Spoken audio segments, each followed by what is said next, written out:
بسم اللہ الرحمن الرحیم۔ کئی حضرات عید الفطر کے بارے میں پوچھ رہے ہیں کہ عید الفطر 2025 کس تاریخ کو متوقع ہے۔ اس حوالے سے گزارش یہ ہے کہ فلکیاتی لحاظ سے 30 مارچ بروز اتوار کو اور 29 رمضان المبارک کو چاند کے نظر آنے کے واضح امکانات ہیں، اور چاند اس طرح واضح طور پہ نظر آئے گا کہ جیسے ہی مغرب کی نماز آپ ادا کریں گے تو اس کے بعد پاکستان کے کئی شہروں کے اندر واضح طور پر چاند نظر آئے گا، اور چاند کی پوزیشن فلکیاتی لحاظ سے اس طرح کی ہے۔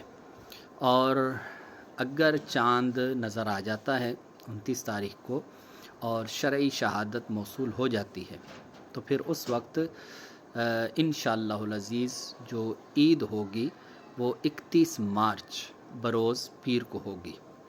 اللہ تعالیٰ رمضان المبارک کی ہمیں برکتیں عطا فرمائے اور ہمیں عید الفطر کی حقیقی خوشیاں عطا فرمائے۔